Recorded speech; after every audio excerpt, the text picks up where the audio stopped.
Hello and welcome all. तो students, मैं ये पूरी उम्मीद कर रही हूँ कि तुम लोगों ने अपना बहुत अच्छा एफर्ट लास्ट क्लास में दिया होगा और उसको अच्छे से मेमोराइज कर रहे होंगे। तो आज उसी सीक्वेंस को आगे बढ़ाते हैं। उसमें हम लोग ने लिबरलाइजेशन का एक फोकस देखा था कि लिबरलाइजेशन होता क्या है, उसको कैसे पिलर के रूप में माना गया। लेकिन लिबरलाइजेशन जो है वो सेक्टर वाइज हुआ, हाँ, और बहुत ड्रास्टिक चेंज आया उसकी वजह से। ठीक, अब ये जो रिफॉर्म हुए उसको इजीली याद कर सको तुम लोग, तो उसके लिए एक बहुत इजी सा टर्म तुम लोग के लिए बनाया है मैंने, IF² T², यानी कि IFFTT। ठीक, वो क्या है? Industrial, financial, foreign, trade and investment policy, tax. ठीक है बच्चों, तो ना come on the first point, that is the industrial sector reform. Industrial sector reform जो है, इसी ने सबसे ज्यादा रोल अपना दिया लिबरलाइजेशन में और इकोनॉमी को स्टेब्लिश करने के लिए। क्या था? Reduction in industrial licensing. क्या होता था कि आपको बिजनेस को, आपको अपने इंटरप्राइज को एक्सपेंड भी करना है, ग्रोथ भी करना है, एंट्री भी करना है, तो उसके लिए कोई ना कोई लाइसेंसिंग करनी होती थी। तो अब वो क्या हुआ, वो रिस्ट्रिक्शन जो था वो रिड्यूस हो गया, हाँ, ऑलमोस्ट खत्म ही हो गया। Decrease in role of public sector. जो पब्लिक सेक्टर था उसका रोल कम कर दिया गया और पब्लिक सेक्टर के रोल को शेयर कर दिया गया प्राइवेट सेक्टर और मल्टीनेशनल कंपनीज के साथ। Then the reservation under small scale industries, SSI। जो SSI था, इसके लिए पहले कुछ पोर्शन रिजर्व हुआ करते थे, जिसको कि डी रिजर्व कर दिया गया और इस वजह से और भी बिजनेसेस को अपॉर्चुनिटीज मिली। इंडस्ट्रियल सेक्टर रिफॉर्म की वजह से एक एक्ट था इंडिया में जिसका नाम था monopolise and restrictive trade practices, MRTP act, जिसको कि रिप्लेस किया गया due to industrial sector reform और नाम दिया गया कंपटीशन एक्ट 2002, क्योंकि 2002 में वो रिप्लेस किया गया। लेकिन इस कंपटीशन एक्ट में कुछ अमेंडमेंट किए गए जो कि 2007 में किए गए, तो फिर इसका नाम दिया गया competition amendment act 2007। And again 2009 में फिर से कंपटीशन एक्ट अमेंडमेंट के ऊपर अमेंडमेंट किया गया and it's called the competition amendment act 2009। ये सब जरूर याद रखना क्योंकि MCQ के क्वेश्चन में आ सकता है। क्या था कि गवर्नमेंट के पास पहले 17 जो सेक्टर थे वो रिजर्व थे, फिर ये रिड्यूस होके 8 हुए, अब ये रिड्यूस होके जो है 3 हो गए हैं। अब ये 3 है कौन कौन से? डिफेंस, एटॉमिक पावर और रेलवेज। ठीक है, ये 3 इस वक्त इंडियन गवर्नमेंट के हाथ में है। Now let's see the reforms about financial sector. Financial sector reform में, अब भाई अगर हम फाइनेंशियल सेक्टर की बात करते हैं तो सबसे पहले हमारे माइंड में जो आता है वो हमारे इंडिया का जो सबसे सुप्रीम, सबसे एपेक बॉडी है, that one is the RBI का नाम आता है। इसके रोल को चेंज किया गया। इसके रोल को कैसे चेंज किया गया? पहले RBI का जो रोल था वो क्या था? As a regulator. वो जो था वो बैंक को रेगुलेट करता था, but due to liberalisation policy या रिफॉर्म क्या हुआ कि इसका रोल कहाँ शिफ्ट हो गया? फैसिलिटेटर, है ना। इसका काम हो गया कि आप बैंक को रेगुलेट नहीं करेंगे, आप बैंक को फैसिलिटीज देंगे उसके एक्सपेंशन के लिए, उसके ग्रोथ के लिए। Is that clear? अब क्या हुआ कि भाई जब बहुत सारे तरह की रिस्ट्रिक्शंस हटी, है ना, पब्लिक सेक्टर के रोल को रिड्यूस किया गया, प्राइवेट सेक्टर का रोल इंक्रीज किया गया, तो ऐसे में क्या हुआ कि इसका इफेक्ट फाइनेंशियल सेक्टर पे भी आया और वहां पे ओरिजिन ऑफ प्राइवेट बैंक हुआ। जैसे कि आज की डेट में देखो, तुम्हारे पास कोटक महिंद्रा बैंक है, तुम्हारे पास आईसीआईसीआई बैंक है ना, आज की डेट में एक नया बैंक निकल के आया है, बंधन बैंक है ना। ये यहाँ क्या है, यहाँ पे आप जो कस्टमर हैं उनको फैसिलिटी प्रोवाइड होती है एक पब्लिक सेक्टर बैंक से ज्यादा और बहुत इजी तरीके से। देन और जो प्राइवेट बैंक है ना, इसने पूरा बैंकिंग एनवायरनमेंट ही चेंज कर दिया कंट्री में। Increase in limit of foreign investment due to new economic policy, जो एफडीआई का पार्टिसिपेशन था वो इंडियन कंट्री के अंदर बहुत इंक्रीज कर गया, जो कि पहले डोमेस्टिक पार्टिसिपेशन के लिए ज्यादा था, बट अब इस वक्त क्या कर दिया गया, जो एफडीआई का पार्टिसिपेशन था वो 51% हो गया। ठीक है, इससे बहुत ज्यादा इकोनॉमी का स्मूथली रिकवरी शुरू हो गया। Then ease in expansion process, जो भी बैंक्स हैं उनके ग्रोथ का, उनके एक्सपेंशन का जो प्रोसेस है वो कॉम्प्लेक्सिटी के बजाय बहुत ही इजीली फ्रेंडली हो गया। उसमें कंफ्यूजन, कॉम्प्लेक्सिटी और कॉन्फ्लिक्ट्स कहीं भी नहीं रहे। Foreign exchange sector reform, foreign exchange sector reform की अगर बात करते हैं under the new economic policy में, तो वो क्या है, उसका फोकस होता है एक्सपोर्ट इंपोर्ट को लेके। अब जो सबसे पहला रिफॉर्म हुआ वो रिफॉर्म क्या हुआ, डिवैल्यूएशन ऑफ रुपी। जब कभी भी डिवैल्यूएशन ऑफ मनी होता है वो कंट्री अपनी डोमेस्टिक करेंसी को उसका वैल्यू खुद रिड्यूस कर देती है, जिससे क्या होता है कि फॉरेन जो पार्ट है, जो रेस्ट ऑफ वर्ल्ड है, उसको उस कंट्री का जो भी आइटम है, जो भी कंट्री से रिलेटेड चीज है, इन्वेस्टमेंट करना है या कोई चीज खरीदना है, वो उसे सस्ती पड़ेगी। तो इस केस में इंडिया के पास एफडीआई इन्वेस्टमेंट, कैपिटल इन्वेस्टमेंट आने के चांसेस ज्यादा हो गए और एक्सपोर्ट को इनकरेज करने का एक स्कोप मिल गया, जिससे कि फॉरेन एक्सचेंज रेट को इंक्रीज किया जा सकता है। Market determination of exchange rate, है ना।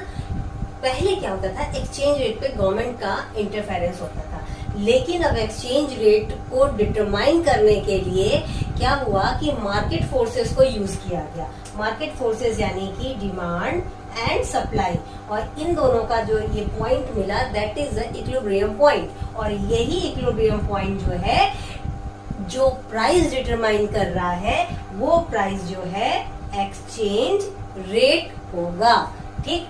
Then the tax sector reform, tax sector reform में हमारा जो रिफॉर्म है वो क्या हुआ, हैवी टैक्स, जो हैवी डायरेक्ट टैक्सेस थे, direct taxes heavy to moderate, heavy से मॉडरेट कर दिया गया। क्यों? क्योंकि हैवी टैक्सेस हुआ करते हैं तो क्या होता है, जो टैक्स पेयर होता है वो कहीं ना कहीं टैक्स को पूरी तरीके से नहीं देता है और अपने टैक्स को का बर्डन कम करने के लिए टैक्स की चोरी करता है। तो इसी वजह से गवर्नमेंट ने ये सोचा कि हम ऐसा ही करें कि टैक्स की चोरी भी ना हो और जितना भी अमाउंट हम सेट करें वो अमाउंट हमको मिले। तो इसीलिए क्या हुआ, पहला रिफॉर्म जो डायरेक्ट टैक्स का था वो हैवी टू मॉडरेट हो गया। और रिफॉर्म इन इनडायरेक्ट टैक्स क्या हुआ, इन फॉर्म ऑफ जीएसटी, है ना, ये भी तो एक रिफॉर्म ही है। देन द सिंप्लीफिकेशन प्रोसेस, ये जो टैक्स का प्रोसेस था कॉम्प्लेक्स से सिंप्लीफिकेशन की तरफ लाया गया, सिंप्लिसिटी की तरफ लाया गया। तो क्या हुआ कि टैक्स को समझना आसान हो गया और उसको पे करना आसान हो गया। Trade and investment policy reform. Trade and investment policy reform में जो सबसे पहला रिफॉर्म के लिए पॉइंट निकला वो क्या निकला? Removal of quantitative restriction on export and import. Export and import के ऊपर कुछ एक रिस्ट्रिक्शन था क्वांटिटीज को लेके कि आप इतने ही एक्सपोर्ट कर सकते हैं, इतने ही इंपोर्ट कर सकते हैं, इसके आगे नहीं कर सकते, बाउंड्री सेट है। लेकिन due to new economic policy क्या हुआ कि ये सारे जो रिस्ट्रिक्शन थे ये रिमूव कर दिए गए। आपको जितना मन मर्जी अपना बिजनेस करो। Then the removal on export duty. Export को इनकरेज करने के लिए क्या किया गया? उस एक्सपोर्ट ड्यूटी को रिमूव कर दिया गया। उसी तरीके से इंपोर्ट करने के लिए भी क्या हुआ? Reduction in import duty. अब इंपोर्ट करने के लिए इंपोर्ट ड्यूटी पर रिडक्शन करने की क्यों जरूरत पड़ी? इसलिए जरूरत पड़ी कि इंडिया में बहुत स्किल है, बहुत नॉलेज है, उसको इनकरेज करने के लिए हमारे पास रिसोर्सेज भी तो होने चाहिए।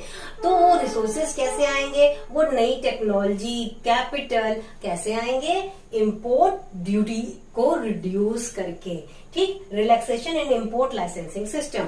बहुत सारे मोस्ट ऑफ जो इंपोर्ट लाइसेंसिंग है उसको खत्म कर दी गई, कुछ एकाध रखी गई, लेकिन मोस्ट ऑफ में उसको रिमूव कर दिया गया या फिर रिलैक्स कर दिया गया, जिससे कि बिजनेस पे अच्छे तरीके से फोकस करके प्रॉफिट अर्न किया जा सकता है। तो ये तो पूरी बात हो गई तुम लोगों के लिबरलाइजेशन के रिफॉर्म्स की, जिसकी वजह से इंडिया एक न्यू एरा में आया। अब ये तो बात हो गई कि भाई न्यू इकोनॉमिक पॉलिसी से क्या क्या हुआ। अब हम लोग इसकी एक्चुअली एनालिसिस करेंगे, इसके क्या पोर्ट्स है, क्या कॉन्स रहे, यानी क्या एडवांटेजेस हुए, क्या डिसएडवांटेज हुए। अगर साथ साथ नहीं लिख रहे थे तो नोट डाउन नहीं किया है तो फिर इसका स्क्रीनशॉट ले लो। Positive aspects of reform, negative aspects of reform. कौन से रिफॉर्म? जो कि न्यू इकोनॉमिक पॉलिसी 1991 से हुई थी इंडिया में। पॉजिटिव क्या था? पॉजिटिव ये था increase in rate of economic growth.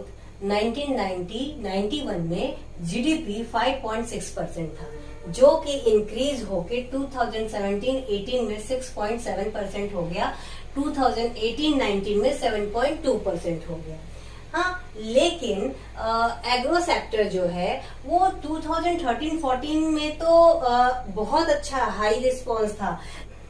Inflow of foreign direct investment. Inflow of foreign direct investment 1990-91 के समय जो था $100 मिलियन, वो बढ़ के 2014-15 में $73.5 बिलियन हो गया।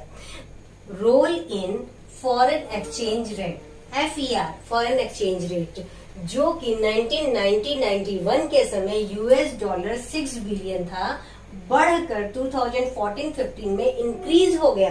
कितना इंक्रीज हो गया? $321 billion. Then rise in export, है ना, जितनी लिबरलाइजेशन हुई, सारी पॉलिसीज को लाया गया, उससे क्या हुआ कि एक्सपोर्ट में इंक्रीज हुआ। कौन कौन सी? ऑटो पार्ट में, इंजीनियरिंग गुड्स में, IT सॉफ्टवेयर सेक्टर के लिए, टेक्सटाइल्स के लिए। ठीक है। Then the control on inflation, है ना, हम लोग के कंट्री में महंगाई पे कहीं ना कहीं इस पॉलिसी से कंट्रोल हुआ। Increase in role of private sector, private sector का रोल इंक्रीज किया गया। अब आके देखते हैं हम लोग कि इसका क्या निगेटिव एस्पेक्ट हुआ। Growing unemployment. जिस तरीके से पॉलिसी को लाया गया और सारी व्यवस्था सिस्टम बनाई गई, लेकिन जितना अनएम्प्लॉयमेंट जनरेट हो चुका था उसके प्रोपोर्शन में एम्प्लॉयमेंट जनरेशन नहीं हो पाई, जिससे कि अभी भी अनएम्प्लॉयमेंट बनी हुई थी। Then the neglect agriculture sector, कैसे निग्लेक्ट हुई? Reduction of public investment, public investment का रिडक्शन हो गया, इस वजह से निग्लेक्ट हो गई। Removal of subsidy, liberalisation and reduction in import duty, ये सारी जो चीजें हुई कि सब्सिडी को रिमूव कर दिया गया, जो लिबरलाइजेशन और रिडक्शन किया गया इम्पोर्ट ड्यूटी पे, उसकी वजह से एग्रीकल्चर क्या हुआ? निग्लेक्ट हो गया। देन शिफ्ट जो है फूड ग्रेन कहाँ शिफ्ट हो गया? कैश क्रॉप पे, कैश क्रॉप पे शिफ्ट होने की वजह से एग्रीकल्चर जो है निगलेक्ट हो गया। कैश क्रॉप क्या होता है, इसको हम लोगों ने रूरल डेवलपमेंट में पढ़ा है। Low level of industrial growth, जो इंडिया की इंडस्ट्री थी उसका ग्रोथ लो हो रहा था। क्यों लो हो रहा था? चीपर इंपोर्टेड गुड्स आ रहे थे। अब जैसे तुम देखो चाइनीज गुड्स क्या है भाई, आज के डेट में अगर तुम फेस्टिव सीजन में दिवाली की बात कर लो, चाहे होली की बात कर लो, कुछ भी बात कर लो, अगर हम कोई चीज खरीदने जाते हैं तो हम क्या खरीदते हैं? हम चाइनीज लाइटिंग का आता है वो लेके आते हैं। इनफैक्ट हम लोग दिया भी चाइनीज लेके आते हैं, है ना। ये क्या हुआ? इसकी वजह से इंडस्ट्रियल ग्रोथ रेट इंडिया की जो थी वो कहीं ना कहीं डिस्टर्ब हो गई। लैक ऑफ इंफ्रास्ट्रक्चर फैसिलिटी, अभी भी इंडियन जो इंडस्ट्रीज थी उनके लिए इंफ्रास्ट्रक्चर फैसिलिटी को सही से प्रोवाइड नहीं कराया गया। Non traffic barrier by developed country, जो नॉन ट्रैफिक बैरियर्स थे वो डेवलप कंट्री के लिए अभी भी इंडस्ट्रियल ग्रोथ में बने हुए थे। इनइफेक्टिव डिसइन्वेस्टमेंट पॉलिसी, जो डिसइन्वेस्टमेंट पॉलिसी थी वो इनइफेक्टिव थी। वो इनइफेक्टिव क्यों थी? इनइफेक्टिव इसलिए थी क्योंकि जो प्राइवेट सेक्टर का रोल लाया गया ना, उन्होंने जो पब्लिक सेक्टर का सामान एसेट लिया और वैल्यूएशन को हुआ, वो केवल और केवल गवर्नमेंट के जो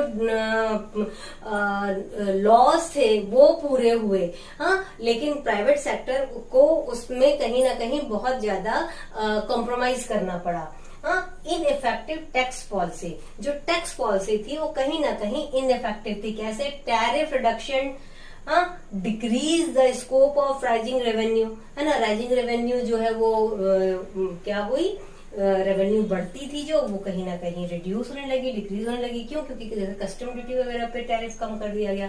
tax in incentive provided to foreign investor to attract FDI, foreign direct investment को करने के लिए, further reduce the scope for raising tax revenue. Tax से जो रेवेन्यू होता है वो कहीं ना कहीं कम होने लगा। स्प्रेड ऑफ कंज्यूमरिज्म, कंज्यूमरिज्म बहुत ज्यादा होने लगा। इनफैक्ट मार्केट भी जो है वो डिपेंड करने लगी किस पे? बायर ओरिएंटेशन पे आ गई। अनबैलेंस ग्रोथ, जो ग्रोथ था वो बहुत ही अनबैलेंस हुआ। अब जैसे विलेज एरिया में जाइए या एग्रीकल्चर पे जो बेस्ड हैं या फिर स्मॉल स्केल इंडस्ट्री पे जो बेस्ड है, वो क्या हुआ? वो तो बहुत ज्यादा एक्सपेंड नहीं हुआ।